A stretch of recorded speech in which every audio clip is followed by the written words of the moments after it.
Chapter 23, Intersection. Once again, the sun eased her way down into the bed of clouds above the western horizon. An entire day had passed. Johnny Arcane sat resting against the smooth contour of the sitting log, watching the waves roll in. The book closed in his lap. So, it was all there then. Everything had returned. Every word from the book had been a simple act of remembering. He sat hushed and amazed, brimming with the wonder of himself.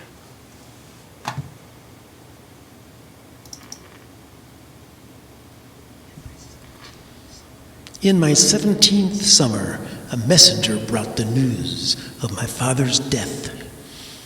The separation from mother was quarrelsome, and my earliest wanderings as a sojourner were cursed with a kind of loneliness felt most strongly when I was not alone. I escaped into the forest. I ate the food offered to the gods. I drank the poison water. I got sick and fell, and a weasel saved my life. At the bathhouse, Lucy washed me clean, gave me back my voice, and we spent 7 rainy days and nights in the little cabin making music, making love. But I had to leave. I came to King Corn in time for the Corn Fest. I climbed the silo and brought down the honey. I was lifted up as a hero and taught the untoned music to Bearclaw, Jocko, and Ant. I put on the armband of the messenger. At the feast of Stubblefield, I tasted the illumination. At the ferryman's house on the road to Sputum, I broke the code of the messenger by reading the words I was carrying. For 5 summers, I served my profession, and during that time, I made a map of the known world following my travels. In time, the road led back to the bathhouse, but it had been destroyed. Lucy and Bow Wow were gone. I returned to King Corn and spent the winter apprenticed to Frankie Fulcrum, unlocking the mysteries of the attractions, seeking ways to harness the powers. Lucy's message arrived in early spring. I set out once more on the open road to rescue her from the black goats. At a roadhouse near the border, Mars Daniel saved my life. Mars Daniel, who became my protector in the unknown lands. In Ladyland, I smashed the door and we escaped into the trash hills, where the boy became our burden. Blackcoats overtook us in the black rock mines of Perpetua. They killed the boy and the pony. Queen Mab arrived with her herd of great horses, and she gave us Trespasser to complete our task. The task was completed, but at great loss. Mars was killed and Lucy disappeared. Trespasser carried me to Freeland, where I learned from Bow Wow of the greater mysteries. And the seers had to erase my memory so I could escape Freeland in safety. The last words in the book. Then they closed their eyes.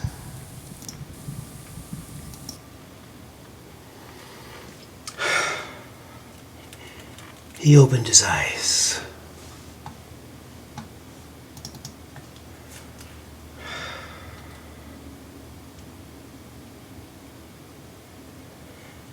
He opened the book.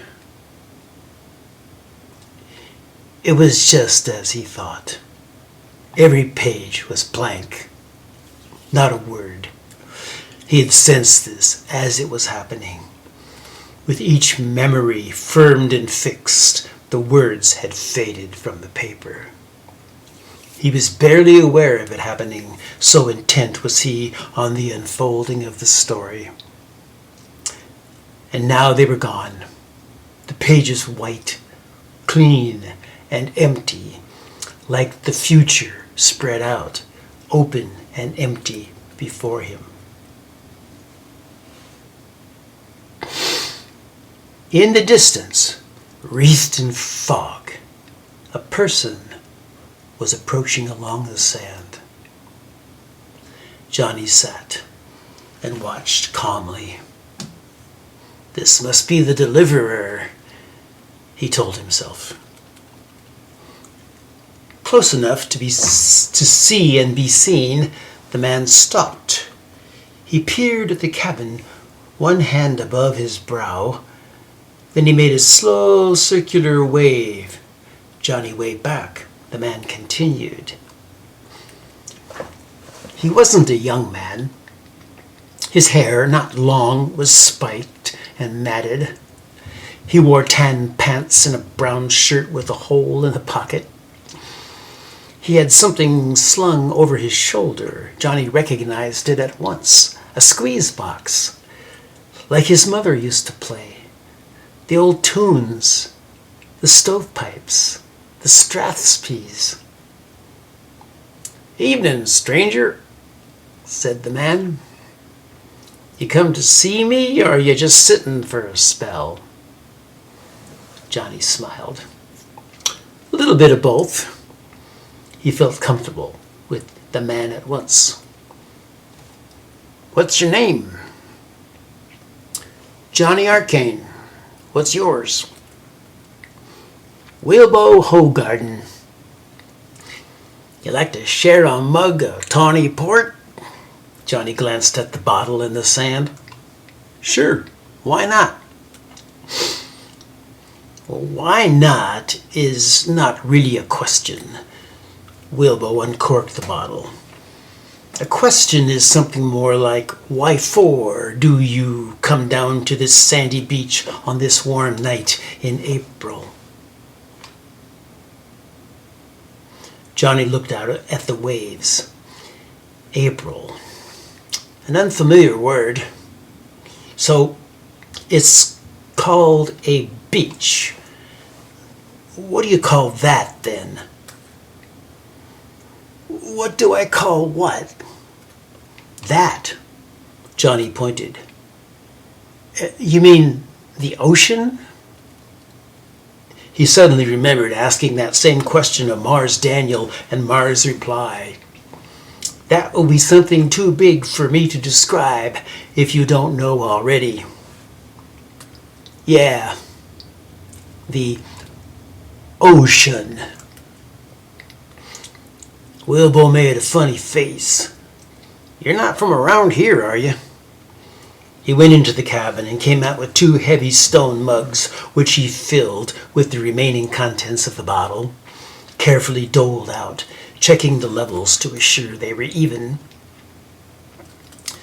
It was a sweet wine and strong. Its taste somehow matched the rumbling of the waves, the gathering of the fog, the cries of the birds. Wilbo stirred the fire until he got some sparks. He threw on some twigs. "So, where'd you wake up this morning, Johnny Arcane?" Johnny laughed. "I don't know. I don't think I woke up this morning. I think I was up all night walking. I came here when the sun was rising. There was no one around." "Ah, you're like me then. Prone to ponder. I left here early this morning. I had to meet my friend Carl at 6:30. "What's 6:30? Wilbo gave Johnny a long, puzzled look. "I'm serious, Johnny Arcane. Where do you come from?" "Well, I was born in Aberdeen." "Aberdeen, Scotland or Mississippi?" "Aberdeen." in the known world. Wilbur sat, sipping from his mug, nodding his head up and down. So, if you come from the known world, where are we right now? I don't know. You tell me. Well, the first thing that comes to my mind is a time warp.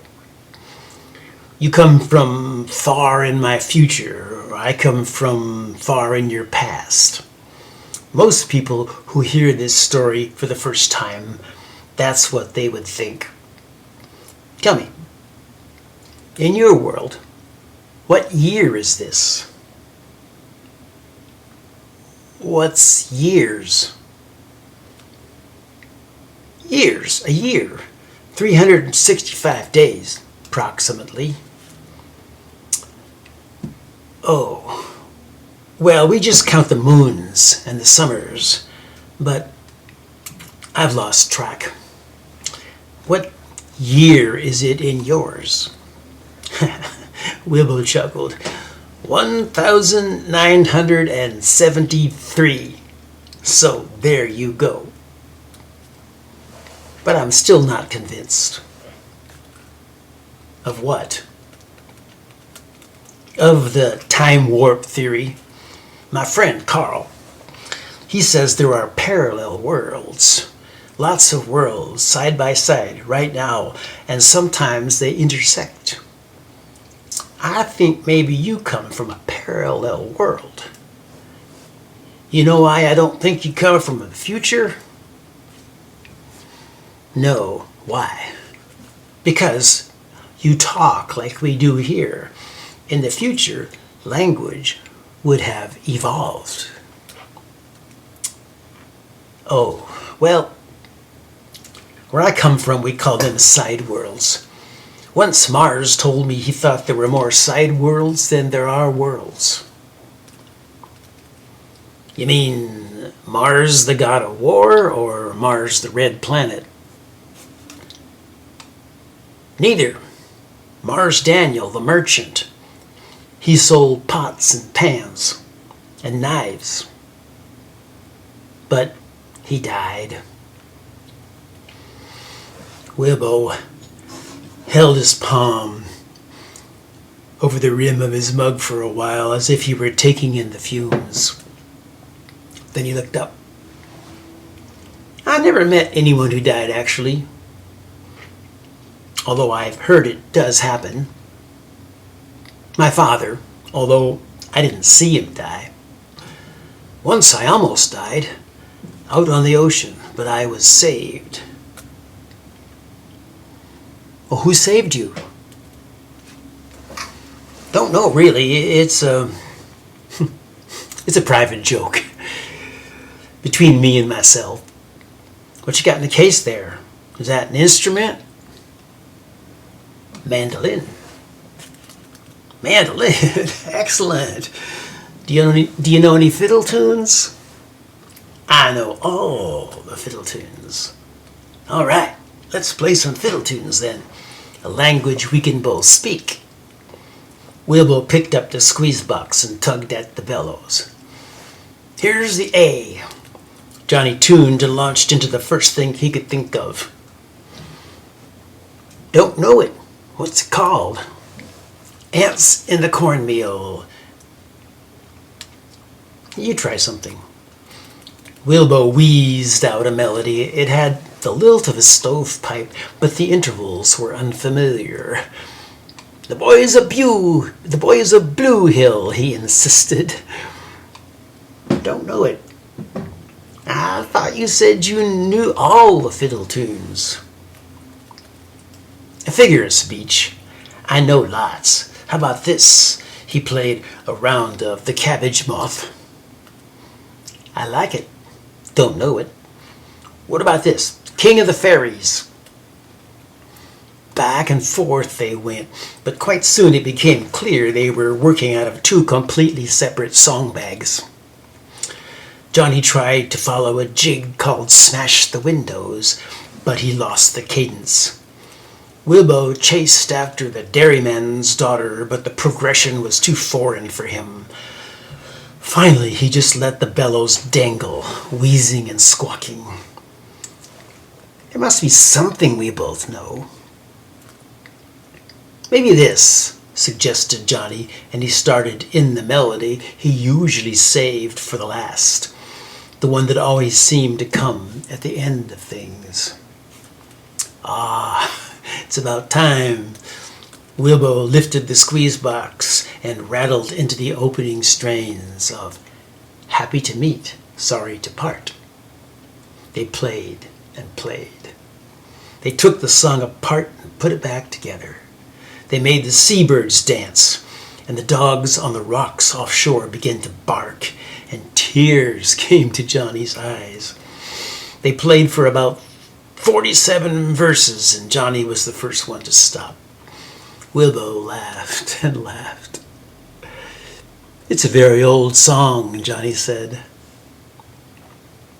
That convinces me then, said Wilbo when he caught his breath. Where you come from? The known world. The known world must be a place in time, very, very long ago. Let's go again.